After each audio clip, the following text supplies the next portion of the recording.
Hi, I'm Stephen Hicks here at Rockford College. My guest today is Jeffrey Van Davis.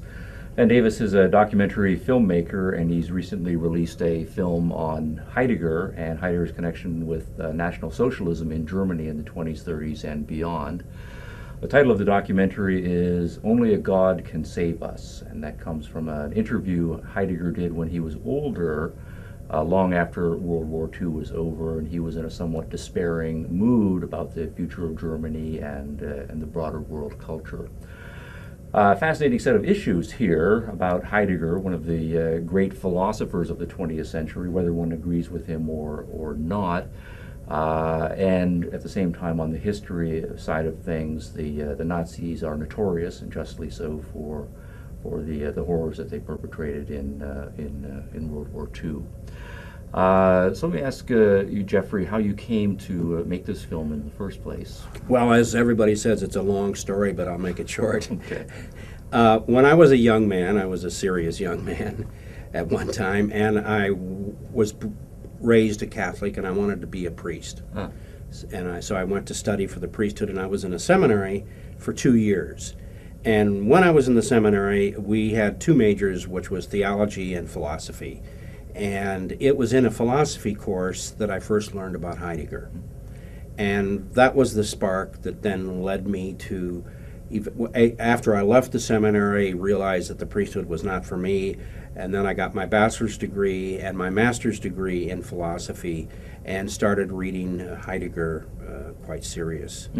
I was considered myself a Heideggerian at the time. At this point, there are some biographical similarities here. Heidegger was initially a Catholic and went to seminary, and of course went on in philosophy as well. Yeah, it's interesting. My wife kept saying the same thing. I never really thought about that much, and then it dawned on me. But well, what drew you to Heidegger in particular, of the many philosophers out there, when you were younger? Yeah, well, actually, I really was interested in existential philosophy from Jean-Paul Sartre, and if you read his major works, you learn that he was greatly influenced by Heidegger. So through Sartre, I went back to Heidegger. But I'll never forget, I was in a class, I was maybe 19 years old or 20. And this priest philosopher, professor, was talking about Heidegger, and he made this comment, and it was one of those things that just caught me and stayed with me, and that was, he was talking about existence and being. He says, it's not so much why something is, where it is, why it is, how it is, but rather what is its isness. And at the age of 19 or 20, I thought, wow, what a powerful insight. And that was it. In fact, 30 years later, that line is the center of a script that I wrote, a feature film script about Heidegger. And it's all centers on this idea of what is isness. At that time, I thought it was extremely profound. Now I'm, more jaded. So, A little bit more about your career. I know you did undergraduate in California and a master's degree back here in Illinois, and then went to Germany for further study. Yeah. Where in Germany were you studying? And was that also in philosophy? Yeah, I was at the Ludwig Maximilian Universität München, which is known as the University of Munich. And I was in officially the political science department, but I was studying political science and philosophy and cultural history. In the German system, you have a major subject and you have two minor subjects working towards your doctorate. And so, I was reading Rawls. I was reading, most of the European philosophers. I read a lot of Kant and Hegel and Schopenhauer and things like that. At the same time, or shortly after doing your graduate work in philosophy in Germany, you were interested in film issues and parlayed that into a career doing documentary-type films, I understand, in Germany? Yeah, I think, as I explained before, my professor who guides you through the doctoral process is called the Doctor Father, and he tragically died. And at that same time, I was friends with a German filmmaker, and we formed a film company together and started making short films. And I was so fascinated with the process of filmmaking. I'd always been interested in film studies and film theory, and film as an art form. But here was a chance for me to actually practice it. And once that happened, I was given an opportunity to go back and continue with my doctoral studies, but I'd got the bug, and that was it. Yeah. All right, so you have your interest in Heideggerian philosophy, and certainly your interest in political philosophy, and no doubt political practice as well, comes together with your filmmaking, and hence Only a God Can Save Us, the documentary, is a natural right for you. Yeah. Let's go back to Heidegger in the 20s. By the time we get to Heidegger in the 20s, how old is he? Pushing 40, 50 or so? Yeah, he first met Hannah Arendt in 1924 when he had a professorship at Marburg University, and he was 37 at that time. Okay. And in the realm of things, he was relatively old for getting a professorship. He wanted to get the chair at Freiburg University, but was denied it, and was kind of resentful because of that. That was a chair in Catholic philosophy. Then he left and took a position at Marburg, and it's during this time that he became more and more interested in Protestant thought, Protestant theology. In fact, the people at Marburg thought he was a Protestant. Marburg, in the northern part of Germany, is a well-known bastion of Protestantism in Germany, whereas Freiburg is in the southern Baden-Württemberg area, which is like 99% Catholic. Right. So in the middle part of the 20s, Heidegger is working on Being and Time. That's published in 27. 27, yeah. How would you characterize Heidegger's reputation then in the broader world of German philosophy then by the mid to late 1920s? Well, it's interesting.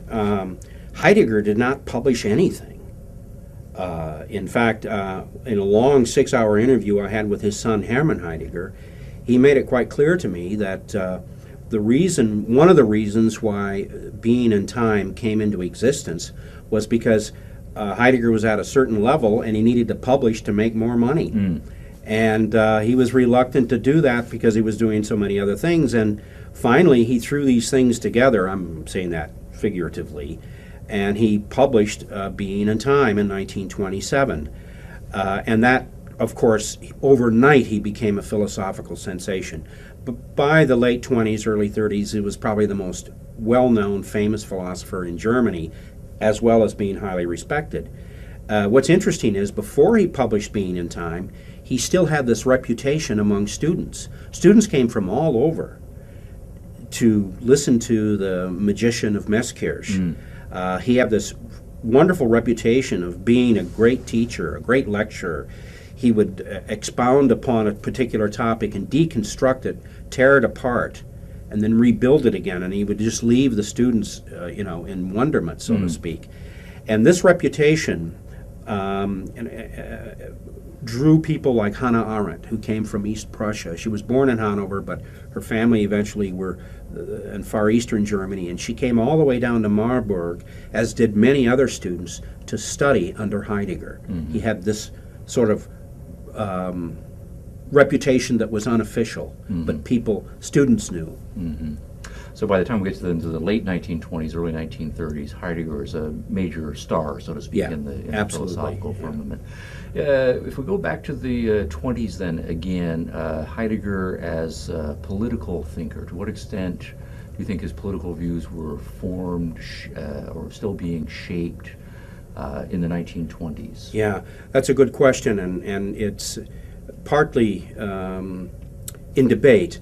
But I think we have to understand that, first of all, Heidegger grew up in a small village. A very conservative, traditional way of thinking, lifestyle.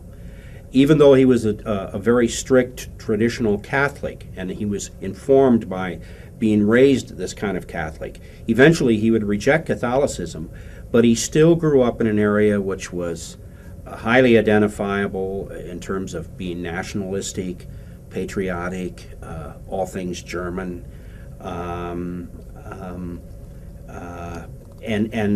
but being a right-wing Catholic, or I don't want to say right-wing Catholic, but a very conservative, traditional, very arch-traditional conservative Catholic, didn't lead him to Nazism, but it did create a way of thinking, I think, or a way of looking at the world that He was definitely not cosmopolitan, definitely not multiculti. When Heidegger said, Die Sprache ist das Haus des Seins, language is the house of being, if you investigate it a little further, he really means especially the German language. He was a brilliant man. He knew, as a young man at the university, he knew Latin and Greek inside and out, you know, the classic education.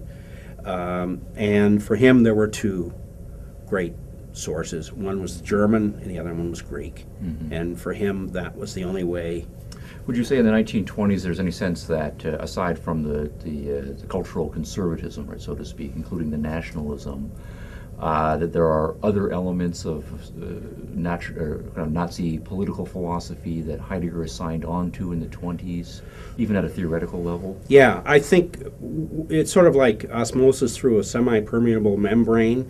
When you grow up in a certain culture, you adapt or automatically accept certain concepts or ideas, and these were very strong.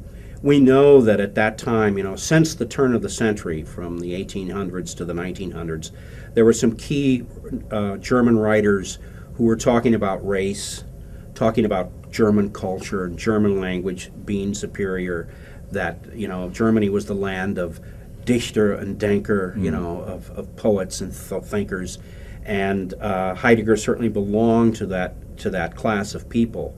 Would you include Oswald Spengler in this group? Yes. Or Moller van den Broek in this Absolutely. group? As a matter of fact, it's a good that you brought that up. Heidegger read Spengler, knew him in and out. He read people like Ernst Junger. Junger was a friend, even. This very arch-conservative, politically conservative, almost xenophobic, what some people would consider to be this arrogance of German culture, which really is an outward manifestation of extreme low self-esteem. I don't know, that's a too modern term, but Germany came to nation statehood very late in the history of Europe. They even had tried for a while colonization in West Africa, which was a terrible failure. And so they were sort of the Johnny-come-latelys in the European political scene. I mean, who was it? Frederick the Great, that said that he only spoke German to his horse. Otherwise, the people at the Hof, you know, the people in the court, spoke French. All right, so Heidegger's coming from a culturally conservative background. He is associated with intellectuals like Spengler and, say, van den Broek, who are also working that territory. Is there any evidence in the 20s that Heidegger is particularly aware of the National Socialist movement, which is, of course, rising through the 1920s, or has connections in particular there? Yeah, I think what's interesting about Heidegger and those kinds of connections is that he was a sogenannte Frontkamerad. You know, he'd been in the First World War, but he never saw combat. But the people who came out of that war, like Ernst Junger, and wrote books like Stahlgewitter, Storm of Steel. Storm of Steel. That's the English title, right? And there were two kinds of people that came out of, or you know, as far as writers of books, that came out of the World War I experience. You had people like Ernst Junger, who glorified war, glorified the bonding that went on among men facing death, and the existential idea of you're facing death together. And then there were people like Erich Maria Remarque and Jewish writers who were extremely anti-war, who wrote All Quiet on the Western Front. And it's interesting to see both of these things being played out. And the other thing is this element of anti-Semitism, in part, as Rainer Martin made a comment in my film, is really anti-cosmopolitanism. Heidegger believed that this rootlessness of thought, people who are not rooted in the soil or in the land or in an area or a region, cannot really be authentic. And he, for example, he uses the term as early as 1916, Volksgemeinschaft. Now, this idea of the people's community is in German carries a lot of heavy load. It's as opposed to how we would translate it. It meant the Volk being Blut und Boden, the blood and soil of a people growing in the same area, but also of the same blood. It was certainly not multiculti or anything like that. And these strong feelings meant that the people in the city, there's a great story, if I can just digress. Heidegger was offered the chair in philosophy, the Hegel chair in philosophy at Berlin. Right. He turned it down. And he turned it down. And I mean, that is the highest honor in philosophy. I mean, Hegel, the German philosopher, and he turns it down. And the story is, and supposedly it's true, it sounds too good to be true, is that he was in his little hut in Tottenauberg, and he went to the local farm woman, the farmer's wife, and he loved the Bauer, the farmers, the peasants that lived in that area, and he says, "What do you think? Should I go to Berlin?" And she just nods her head. And so he writes his letter. So he had this unbelievable romanticizing of people who worked the soil, and as Rainer Martin says, he never really got over the transition from a rural agricultural society to an industrial cosmopolitan one. Well, certainly, in his post-World War II writings, that comes through very clearly. And then, of course, cosmopolitanism is a buzzword for anti-Semitism, because the Jews, the eternally wandering Jew, they end up in city centers. They end up in finance. They end up in law. They end up in professorships. Sure. And frankly, that's a cosmopolitan community, both in banking and academics. Yes. Right. And Heidegger was a farm boy, and frankly, I think he was intimidated and couldn't stand competition. And he'd have to, you have to speak up when especially among Jewish intellectuals, because they come out of a tradition of reading the Talmud and discussing and arguing, and they're challenging at all times. Sure. And Heidegger would profess an idea that he thought was profound, and he just expected people to accept it for that. Let's fast forward a bit then to 1932, 1933. Clearly, the Nazi movement is in its ascendancy, and it comes to power right in 1933. And then how does this change Heidegger and galvanize him, so to speak, politically? Well, it's really quite fascinating, because Heidegger had so many students that were Jewish. Herbert Marcuse, Hannah Arendt, Karl Löwith, Hans Jonas. And he was studied under Husserl, who was the father of phenomenology, and Husserl was Jewish. And he knew Karl Jaspers, and Jaspers' wife was Jewish. And so he even had this thing about dark-haired, brown-eyed Jewish women. I mean, I spoke with his son. I know this is a digression, but I spoke with his son, and he told me, Herman said, that he knew that his father had at least 12 affairs. And many of them, or several of them, were Jewish students. The three Gretchen in Marburg, and then Elizabeth Blockmann, and others. But so you had this seemingly contradiction. When he becomes rector of the rector in Germany of Freiburg University, he openly joins the Nazi Party. And then he enthusiastically goes along with the Gleichschaltung, which means the bringing of the university in line with Nazi thought. And many of the people I interviewed said, look, it couldn't have been that he, within a week or so, became a Nazi. There are many things that led up to his. By 1931, he was reading the Völkische Beobachter. He was well aware of Nazi thought, and much of what he thought about Nazism, he was in agreement with. Now, he's quoted because he wanted to be the leader of the leader. He thought that Nazism, or the National Socialism, was too important to just hand over to these crude Nazis, But of course, they used him, and by the time the average Nazi didn't have a clue about philosophy, and so they didn't know who he was. I mean, in terms of how important he was to their movement. They just used him, and then they said, well, we don't understand what the hell he's talking about. And so but he wanted to become a major leader in the academic circles. He went to a conference in Leipzig, I think it was, and of university professors and university leaders. Does it still be a 33? This would have been later. This would have been a little bit later, but around the 33 area. Okay. Yeah. Heidegger's officially becoming a Nazi in 1933. Yeah. And his ambitions there and how he was used or not by the Nazis. Yeah. It was both. Yeah. Yeah. It was both. But he, again, he believed that in the certain essential aspects of National Socialism that were the hope for Germany. And to keep it in context, fascism in the 20s and 30s didn't have the pejorative. Definitely, right.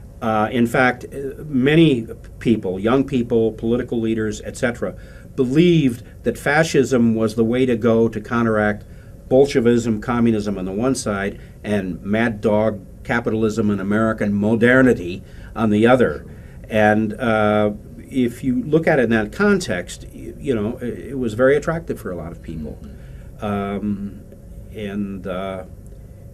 But there was still this element of anti-Semitism, which is not to be. All right, so after coming to power in the 30s, the Nazis then go a long way to implementing their program. World War II breaks out. They end up losing that war. News about the Holocaust emerges. Let's turn to Heidegger's reactions or his inactions, right, so to speak, after World War II. He lived until 1976, right, I believe, so he lives another 31 years. And one of the interesting issues here is that he never recants, right, on his National Socialism, never says anything about the Holocaust and so forth. Why do you think that was?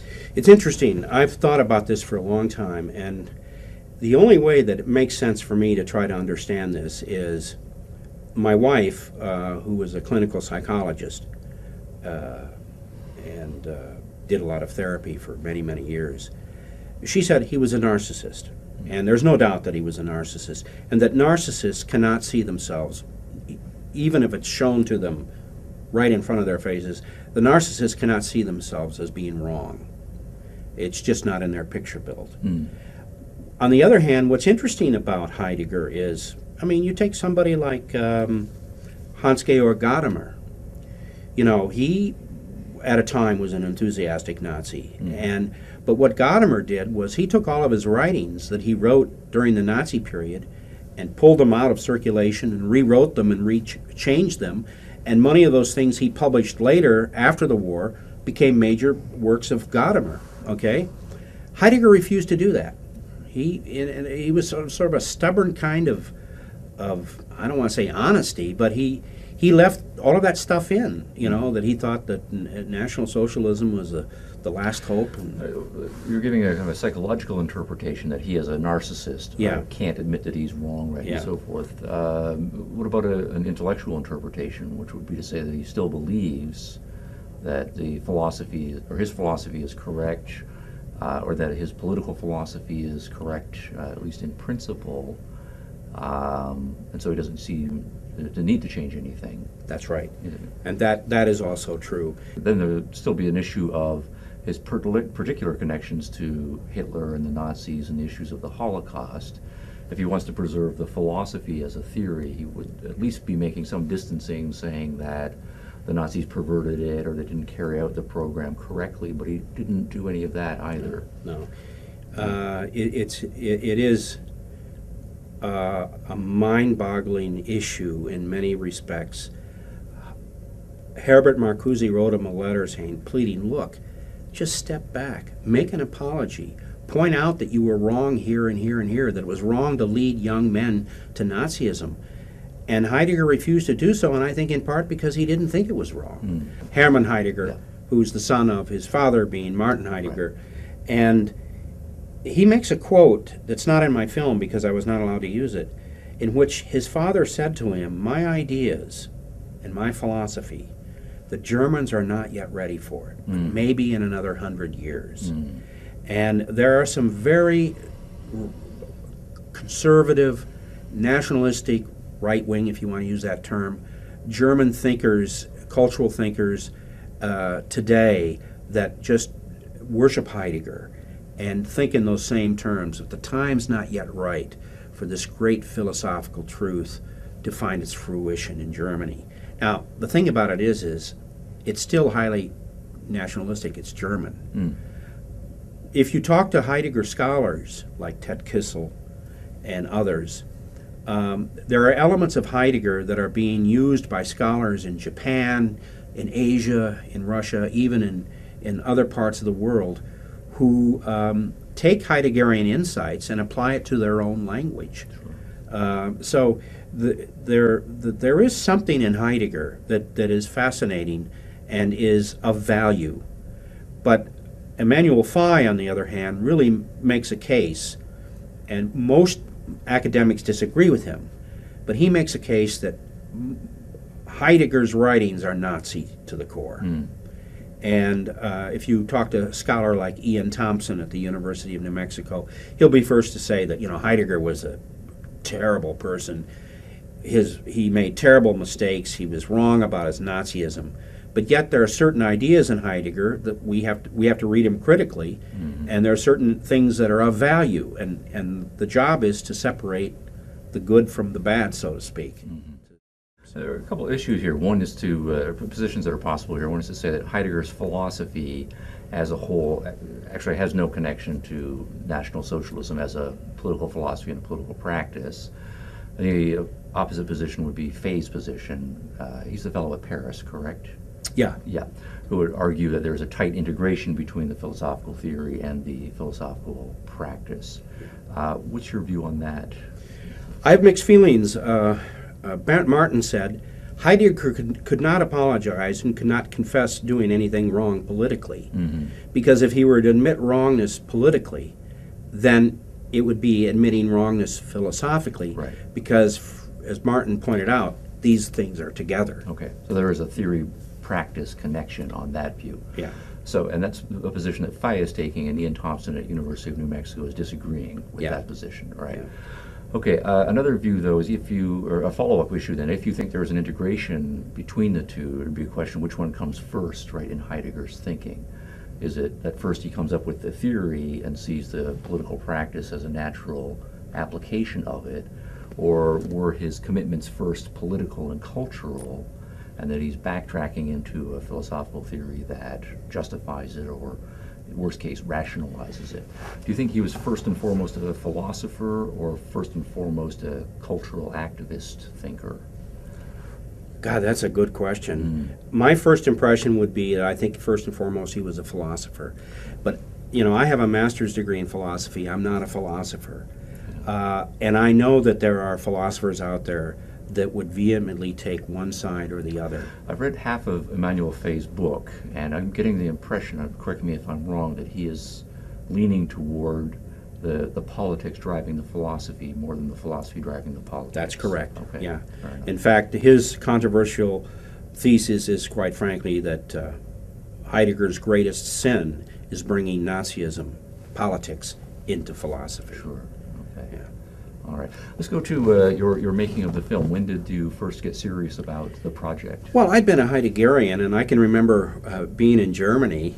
This was 1972 or 73, and I was just talking to a German buddy of mine, and he was talking about some philosopher, he was talking about, we were talking about Sartre, and I said, yeah, Sartre is, a key thinker and a great influence in my life, but probably the most profound thinker of the 20th century was Martin Heidegger, a German. He looked at me and says, Heidegger? Like his left hand, he says, Heidegger, everybody knows Heidegger was a Nazi. And it blew me away. I had no idea that he was a Nazi. And what's interesting for American scholars, Ian Thompson tells a wonderful story. He studied under Bert Dreyfuss at Berkeley, and who is still there and quite a Heidegger scholar. And he says, in that first semester, we studied Heidegger and we got into it, and it was fascinating, his concepts of Sorge and authenticity and Sein bis zum Tode sein and stuff like that. And he says, and then in the second semester, he popped the bomb on us. Heidegger was a Nazi. And he said it was just mind-boggling. And so came this whole thing about, how do you deal with Heidegger's Nazism when at one level you think that he's a profound thinker? And that was my issue. And so I thought to myself, well, I understand the German point of view, this kind of resentment of that other generation that brought us to Nazism. And then in 1987, 88, or 89, I read Victor Farias's book. Right. And then I read Hugo Ott's book. Right. And then I read Tom Rockmore's book. And I remember coming home and speaking to my wife and saying, that Heidegger was a Nazi? And that was it. I said, I'm going to make a film about this. Okay. And Richard Wolin had also written a book at that time. And they all came out within 2 or 3 years of another. That's right. And that was when Victor Farias's book, which is highly debatable and controversial because they say it's not very scholarly, but he did collect all of these sources together, and he opened up the dam, broke. Right. And Hugo Ott in the Zürcher Zeitung at that time in 1989 was saying, the sky has fallen in France. It was an intellectual scandal because French philosophy is Heideggerian to the core. The postmodern thinkers. Yeah. And what's interesting about Heidegger is you have those French philosophers on the right and those on the left, the Marxist as well as the Absolutely. that adopted elements out of Heidegger.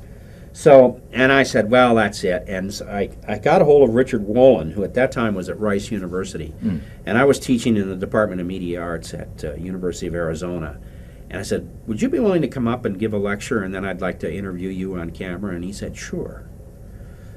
And he came, and I got the history department, media arts, and philosophy, and I don't know what, some other department. And we packed this lecture hall of about 200 people. And he gave this great lecture, and it was a great debate. And then I was director of the film and television studio at the University of Arizona, and they have also a PBS station as well. And I brought him into the studio, and I shot him at that time I was a cineast and a real snob. I didn't use video. It was that 3/4 U-matic crap that I couldn't stand. I shot it in 16 millimeter film. Sure. And That's the black and white stuff that's in Right. the documentary. Yes. but it was originally in color. Ah. And my wife's got ill and her health turned bad, and I took the can, the negative, color negative, and I put it in storage, and it sat there for about 12, 13 years. Okay. And when I finally decided I'm going to continue, my wife's health had improved, and I had taken this position in Germany, and I resurrected the film, and it was green and purple colors. It had deteriorated, so I was able to get it copied in black and white, Ah. and that's why. Okay. So the other people you interviewed, Hugo Ott, Emmanuel Fay, Ian Thompson, Tom Rockmore, and a few others. When were most of those interviews done? Okay, Richard Wolin was done towards the late '90s, Yes. and then I had scraped some money together, and some former students of mine who were camera people and technicians. I had a cameraman and an assistant and a sound man, and I used my American Express credit card, and we flew to Germany with my wife, and sort of used it as a quasi vacation, but at the same time, I went to Berlin and interviewed Victor Farias. Right.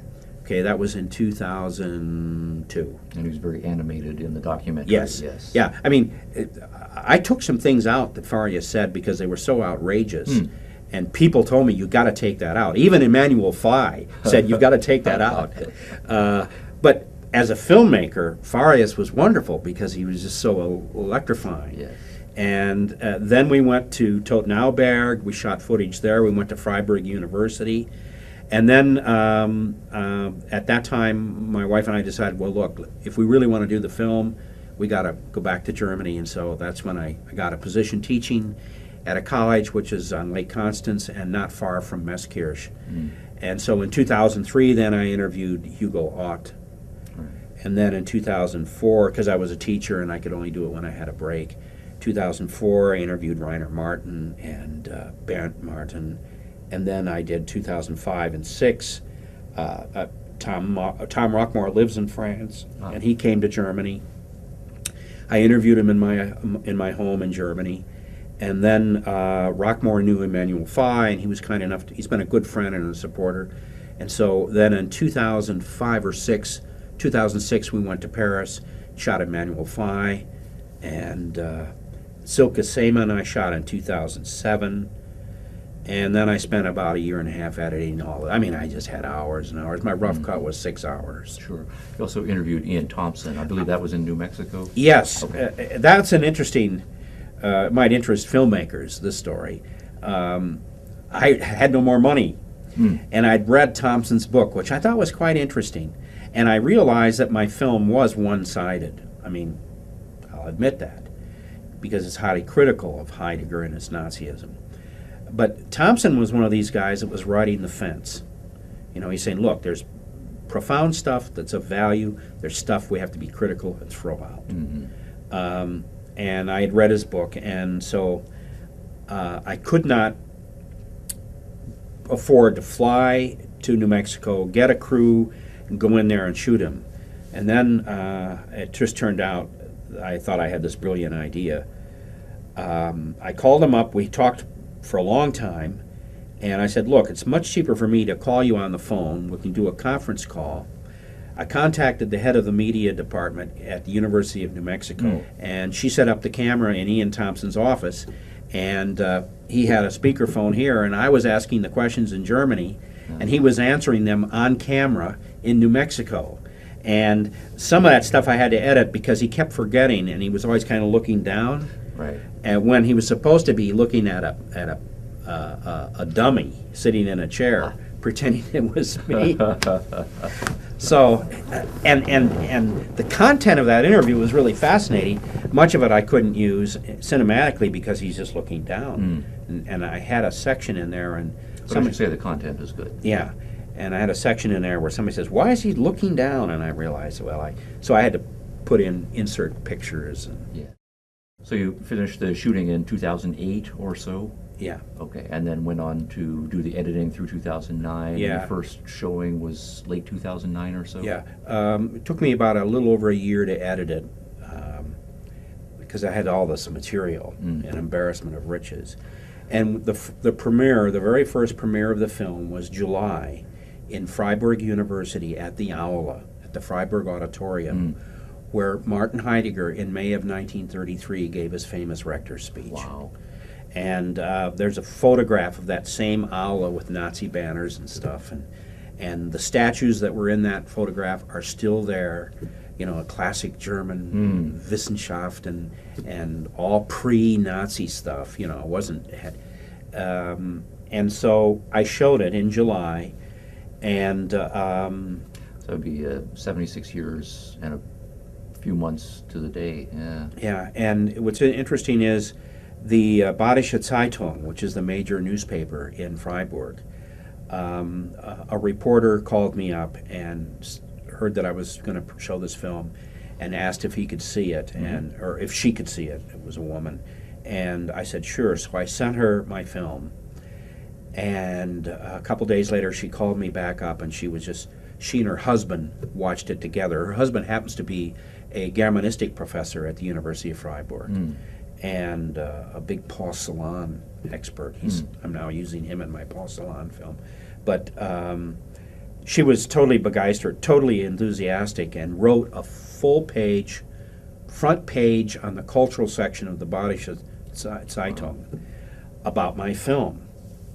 And originally I was going to show it in a smaller room, and then they had to overnight move me into the aula because they realized that people were going to show up. This was now an event. Yeah, it was now an event, and in fact, what I found out later is that events like this, the Heidegger family shows up. Hermann Heidegger and his family, Jörg Heidegger and his wife, they came. They sat in the second row right at the front, and the place was packed. And part of the reason is the Heideggers, there's this frisson, there's this thing going on in Freiburg, which is a small town, and people know everyone knows each other. And whenever there's something about Heidegger, Hermann shows up because he's always out there protecting his dad's reputation, which I understand. And so as this film is rolling along, in about the middle of the film, somebody's yelling out, Lüge, Lüge, alles Lüge, lies, lies, all lies, was Hermann Heidegger. And then a little bit later he calls out, Nicht wahr, das ist nicht wahr, that's not true, that's not true. And then people were saying, shut up, you know. And then I realized this is going to be and sure enough, we had this big post-film discussion with Tom Rockmore, Hugo Ott, Rainer Martin, Bernd Martin, Silke Seemann, who wrote the book on denazification at Freiburg University, and myself. And Hermann Heidegger in the audience, and at one point he got so angry, he came up to the podium and says, can I come up? And I said, of course you may. We helped him up. He was in his late 90s, and he just had a cancer operation. And there were the pro-Heideggerians, the anti-Heideggerians, and people started screaming back and forth. Some people were yelling Nazi, and I'm sitting here thinking, wow, I couldn't ask for a better showing. But I have to say this, I spent 6.5 hours with Hermann Heidegger, and I liked him immediately. Some people were being pretty uncivil, and I got up to the podium and I said, listen, I said, Hermann Heidegger is the son, and he obviously, his father loved him and he loved his father, and I understand why he's here to protect his father's reputation and to defend him. But there are some things that just can't be defended. And then the head of the philosophy department at Freiburg, right at the beginning of the film, he walked up to me and says, who is responsible for this? And I said, well, I've been invited by the history department. The philosophy department wouldn't touch it. Really? No, why not? Because they're Heideggerians. Von Hermann, head of the philosophy department, and he came up to me, he said, who's responsible for this? I said, well, I guess the history department, and I'm the director. And so in the question and answering period, he had stood up and he said, well, I would have thought if you were to do a film about Heidegger, you would have done much more about the Greek, presidents, the antecedents, and going back to this and that. Mm-hmm. And I said, well, yeah. I said, and my suggestion is, if you want, make your own Heidegger film. I said, I'm responsible for the film I made, not for the film somebody thinks I should have made. Sure. And it was really an unbelievable thing. The reason why is because there's a lot of resentment in Freiburg against the Heidegger family, because every time somebody writes something in the article in the newspaper, they're immediately on the phone yelling and screaming to the press and to you name it. And I think that just irritated. And plus, Elfride Heidegger is loathed, just hated among many sections of Freiburg society because... And who is she? She was Martin Heidegger's wife. Yes. And Elfride was the real enthusiastic Nazi and rabid anti-Semite, a real Jew hater. And when she was in the Nazi, she was a member of some Nazi group, and she directed women who worked the streets when the Freiburg was bombed to clean up the destruction and bricks and stuff. And if these women were sick or even pregnant, she would insist that they not leave their... She really was hated. And Hermann Heidegger even said to me once, he said, my mother was just a difficult person all the way through her life. I mean, and so you can imagine, and if you read the letters that Martin Heidegger wrote his wife, Elfride, you can see this real problem. I mean, she knew that he was unfaithful, yet at the same time she did everything she could to promote his career and to help him along in that. And she was the one that was the enthusiastic Nazi. As if Heidegger wasn't enthusiastic enough already. Well, it's interesting. Heidegger rejected much of rabid Nazism that came out of the Rosenberg. Those of us in America, or at least those who are not that familiar with European or German history, we think Nazism is a monotheistic. But there was a left side, there was a middle, and there was a right-wing Nazism. And Rosenberg was part of that biological racism, Jewish blood, Sure. bloods from sub-mentioned like blacks in Africa or the Slavs in Eastern Europe. Sure. And Heidegger rejected that biological racism, but he accepted the so-called Geistes, or spiritual or intellectual racism. Right. So, All right, so Dynamite Material, the film's about 2 hours, is that correct? yeah. Okay, and you do a certain amount of history on location shots, Heidegger significant places. Yeah. And 7 or 8, by my count, of leading Heidegger scholars focusing on different aspects of Heidegger's thought and Yeah. biography. Okay. Which, to answer the question you asked about 10 minutes ago, Yeah. how I had come to interview these people. Yes.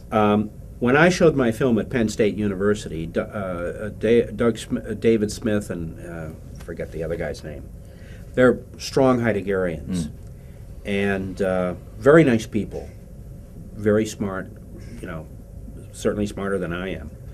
And they were very nice to me. And then I showed my film, and Professor Smith's first comment was, I don't know what to say. That's got to be the worst film I have ever seen. And then it started. They came loaded for bear. Okay. They just attacked right and left, and everything they could nitpick about the film because they really felt threatened. They really felt that my film was so one-sided. And they said to me, why didn't you have the so-and-so in the film? Why didn't you have so-and-so in the film? I said, all right, let me just say this. I'm a filmmaker, and I accept your criticism. You have a perfect right not to like my film. And your criticism, to an extent, is valid. I said, but as a journalist, filmmaker, I decide I'm going to make a film about Heidegger, and I'm going to make a film about Heidegger and Nazism. So what I do is I do research. And what do I find? I find all of those people that wrote books about that topic are the people I contacted. Sure. I said, you guys didn't write a book about Heidegger and Nazism. You wrote some books about Heidegger. But I mean, my God, there must be, 15,000 books on Heidegger? Sure. I mean, it's a cottage industry.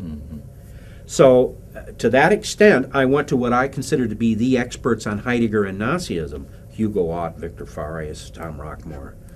And in that sense, then, well, as a good friend of mine in Germany says, it's not one-sided, it's just the truth.